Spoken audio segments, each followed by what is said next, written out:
Hank here with 7 cheaper alternatives to the Shure SM7B. For the entirety of my 19 plus years of audio only podcasting, one microphone has stood above all the others in visibility anyway, and that's the Shure SM7B. However, nowadays you don't have to spend over $400 to get the Shure SM7B.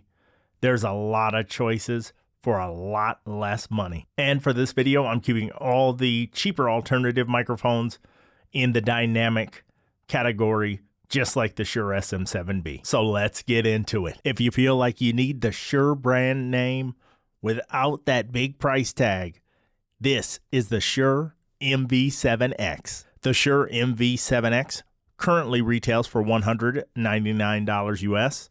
It has a frequency response of 50 Hertz to 16 kilohertz and a sensitivity of minus 55 dBV PA. While it's a much smaller form factor than the Shure SM7B, it still has that great quality build. And in case branding is important to you, it's got the Shure logo on the side, so people typically recognize that name. I think the MV7X has a solid sound, maybe not as rich and full as the SM7B, but definitely a sound that you could tailor with some compression and some EQ. Now, for the entirety of this video, I'm not going to have any processing whatsoever on, and I won't do any processing in post-production either. So this is just the plain microphones going back and forth. But this is the Shure MV7X. I'm going to switch back to the Shure SM7B, and we're going to keep this train moving. All right, now I'm back on the Shure SM7B. And this is what it sounds like in comparison to the Shure MV7X. I think this one has a much fuller sound than that. However, like I stated while I was on it, you can do some EQ and post-processing, and you can get that to sound really, really nice. So let's move on to the second cheaper microphone alternative. If the Shure brand isn't important to you, but you still want to stay with a brand name, the RODE PodMic USB is an excellent alternative. If the RODE PodMic doesn't have the best build quality in podcast microphones, it's definitely in the top 2. In my opinion, the manufacturing is impeccable, and it has a cool squatty look to it and a sturdy, beautiful grill. If you want to keep things even cheaper, you could just go with the regular PodMic, which is XLR only, but the PodMic USB just has that special je ne sais quoi to it. And for some reason, I think the PodMic USB, maybe it's just psychological, I feel like it sounds a little bit better than the RODE PodMic itself, and it lends itself to post-production, much like the Shure MV7X. Currently, the price of the RODE PodMic USB is $209 in the US. The RODE PodMic is just $99 in the US. It has a frequency response of 20 Hertz to 20 kilohertz, a sensitivity of minus 57 dBV PA, and extras wise, like I mentioned already, it is both XLR and USB compatible. Plus, you can load up on these cool windscreens. They're a little pricey for what they are, and they're about 29 bucks a piece, but they do add a certain flair when you add them to the microphone, especially if you get some of the other colors. I just have 2 of the base colors right here. I do feel like the SM7B clearly has a better sound to it for spoken word, but when you add post-processing to the RODE PodMic and the PodMic USB, you do get a really nice sound. Add some compression and some EQ, and you're good to go. Back on the Shure SM7B, here's what it sounds like in comparison to the RODE PodMic USB. What are your thoughts? Be sure to chime in the comments below. How do you like it compared to the first 2 mics so far? Many of the microphones I present today don't have this big form factor like this, so if that's important to you, maybe this third mic will do the trick. Now I'm on the Samson Q9X. It's an XLR only version of the Samson Q9U, which is both XLR and USB. Presented as XLR only without the USB component, it does lower the cost a good deal. Currently, the microphone retails for $139.99 in the US. The frequency response is 50 Hertz to 20 kilohertz. It has a sensitivity of minus 57 dBV PA. And on the extras front, I have it in flat mode right now. It does have a mid-presence boost. So I'm going to flip that switch and we'll see what the difference is between what it sounds like right now and with the switch engaged. Now I have the mid-presence boost engaged, and I definitely hear the difference in these in-ear monitors. I can't tell you if I like it better or not until I get into editing. But this is a nice little feature that a lot of these microphones are starting to add. Sometimes that switch is enough to put it over the top for certain purchasers. But what do you think? Did you like the presence boost engaged, or do you like it in the flat mode? I'm going to turn it to flat again. All right, now the mid presence boost is off, and yeah, there's a big difference in the sound in these in-ear monitors when I flip it off and then turn it on. But I'm not sure which way I prefer it until I get into editing to check that out. But as I was saying earlier, this has that big format style. So when people see it, especially when it comes with its windscreen, which I don't have handy, of course, but the windscreen is pretty big, covers this up really nice. And some people will mistake it for the SM7B with the bigger windscreen on that. But to me, a very well constructed and pretty good sounding microphone in this larger format. Be sure to let me know what you thought of the Samson Q9X. All right, now I'm back on the Shure SM7B, and this is what it sounds like in comparison to the Samson Q9X. For the fourth microphone, we're going to head over to one of my all-time budget favorites, the Zoom ZDM1. For the longest time, this microphone was $49.99, but it has had a price increase, which they probably should have done sooner because it sells like hotcakes. I see it everywhere. It is now $69.99 in the US. This is the microphone I've trumpeted for so many years, so much so that people think I'm a Zoom shill, which if they think that, they've never seen my Zoom UAC 232 review, which Zoom themselves did not like. So I am definitely not a Zoom shill. If it isn't the best value in all of podcast microphones, it has to be in the top 3 for sure. When you compare this microphone's price to its performance, this baby shines in my opinion.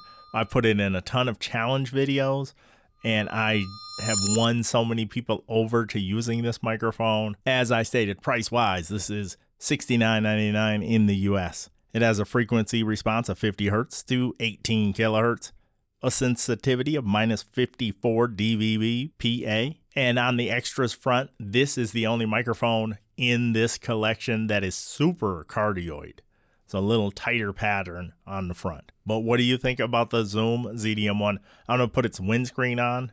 All right, now with the windscreen on, I think it tames some of that higher end, and I think it sounds just a little bit better with the windscreen on, in my opinion. But what do you think? Chime in the comments below. This is one of my all-time favorite budget microphones, if not my favorite budget microphone. But I'll be curious to hear what you think about this microphone in comparison to the Shure SM7B, which I'm going to switch back to now. I've compared the ZDM1 to the Shure SM7B quite frequently over the years, so I know where I land on it. But I'm curious, what do you think?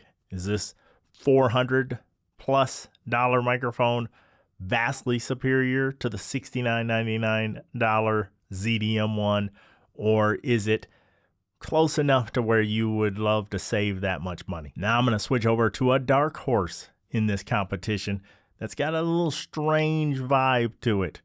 We'll get to that right now. Now to a company that's been making big strides in the past few years, and that is Movo. And this is the Movo UM6.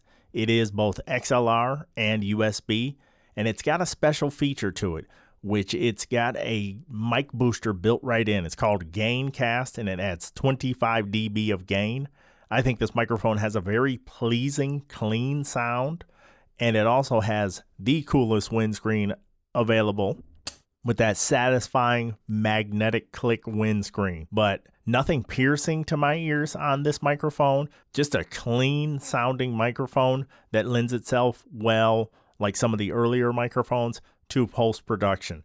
And if you have an interface or mixer that can add a little warmth to the low end, I tell you what, I think it's a really rock-solid microphone. And I appreciate Movo's contribution to the content creation space as they are starting to, for lack of a better expression, spam microphones and stuff for phones and cameras and stuff like that. And they really seem to be hitting their stride. I love this feature of having this built-in mic booster because it allows you to use this microphone with audio interfaces that just simply cannot push the Shure SM7B. Price-wise, currently $109.95 in the US, a frequency response of 50 Hz to 16 kHz.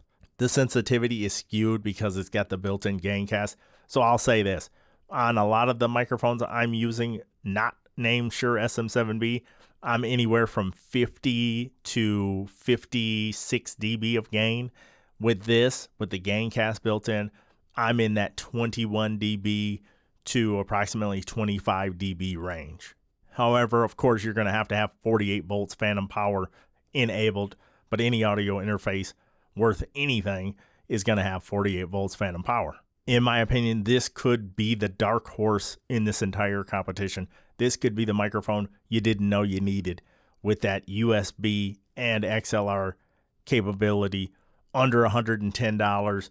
Clean sound, nothing piercing or grating in my opinion.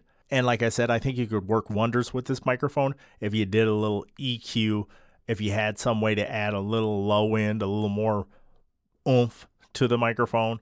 I think you could get this baby sounding really, really good. But let's switch back over to the Shure SM7B so you have another side-by-side of the sound profiles. Back on the Shure SM7B, this is a direct comparison to the Movo UM6. How do you like this sound in comparison? Is it just lights out better? Or is it close enough that you could get away with using the UM6 for content creation? Next up, we're going to go to a company that does not really get its recognition when it comes to microphones. This is the Elgato Wave DX. This is what it sounds like in comparison. Elgato and Lewitt, they have a close relationship, and that's who helped them bring this to life.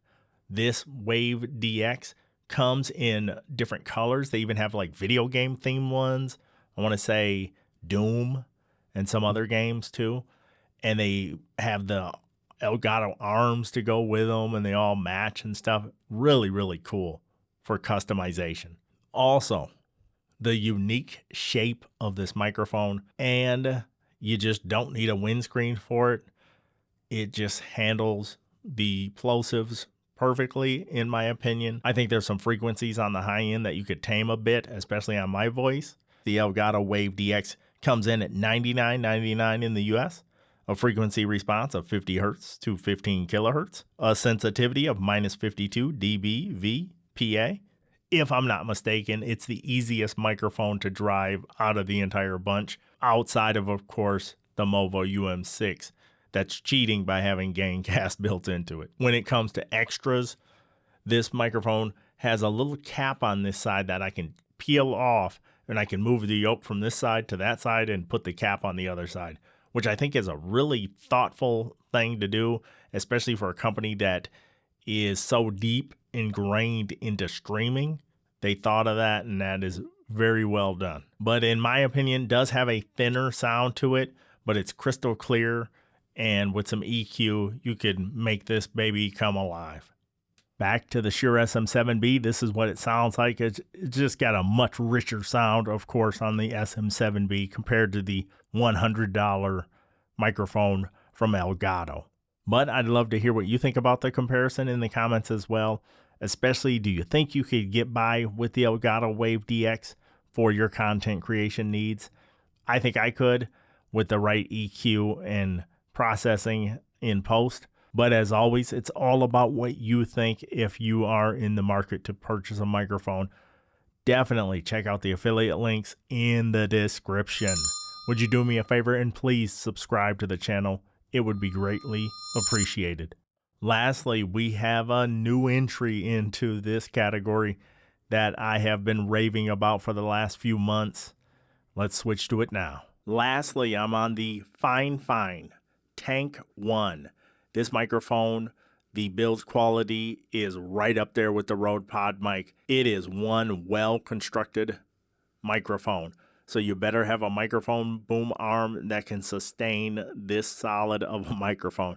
You'll see in some of the reviews online, if you look, that people are questioning the weight of the microphone because they might have a flimsy boom arm that's just not able to sustain it. So they're dinging points off the microphone because of that. But I'm like, that has nothing to do with sound quality and performance. That is something you should have thought about when you bought a microphone boom arm. I'm going to be curious to hear what you think. If you've never checked out my review of this microphone, even better, I want to know what you think in comparison to the Shure SM7B and even some of the other microphones in this video. I think it has a really pleasing sound, and we'll get to the switches in just a minute. But first and foremost, the price. The Tank1 retails for $129.99 in the US. It has a frequency response of 50 Hz to 15 kHz, a sensitivity of -59 dBV PA plus or -3 dB. Now, right now, I am at 58 dB like I am for my Shure SM7B. So you're going to have an audio interface that can push it or an inline mic booster that can help your interface push it. Extras, we've got that low cut filter and we have a mid presence boost. While I'm not going to engage the low cut filter, I will slide over the mid presence boost to see if you like that sound even better than the current sound. All right, now the mid presence boost is engaged. I can definitely hear a difference with the tone of the microphone. It'll have to wait until I have my over-the-ear headphones on for me to get a better listening experience. In-ear monitors are great, but they just don't give you the same listening experience you're going to get from over-the-ear headphones. These are Bayer Dynamic 770 Pros. I'm a fan of the sound of the Tank1. I don't necessarily feel like I need the mid-presence boost engaged. I think I like the natural sound better, but I'll be more clear later. So back to everything in flat mode, and yes, that sounds so much different than it did with the mid-presence boost on. Where do you think you're landing with this microphone, especially with the switches on it? And the other fun thing, I attempted to put one of these on the RODE PodMic WS14 windscreens in the review, and I just couldn't make it happen. I was too scared to keep going, but a community member messaged me and said, "Oh yes, this baby will fit. You just gotta keep going."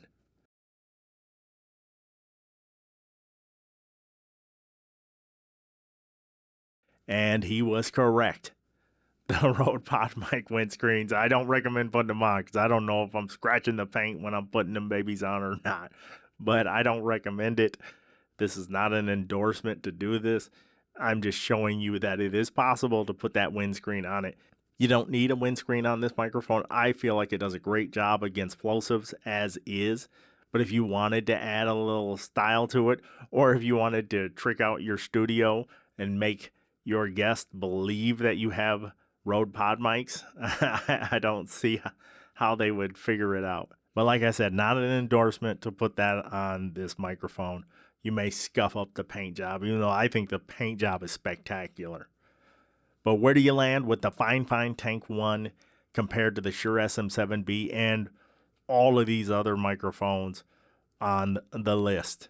While I don't know if any of the microphones presented today truly can go head-to-head with the Shure SM7B, I do think there are a few of them that are close enough, and especially with the disparity in price, would be good enough for me to give it a go with, maybe do some post-production on, and have them sounding excellent in their own right. Instead of paying $400+, I think you could easily get away with the majority of these microphones and pay a lot less money and still get a good presentable sound for your podcast or content creation. Overall, where do you land? Is the Zoom ZDM1 still the legendary budget champion, or did one of these other microphones change your mind today? And did you think one of them surpassed the Shure SM7B in sound quality? I really want to hear your opinions in the comments. But as always, thank you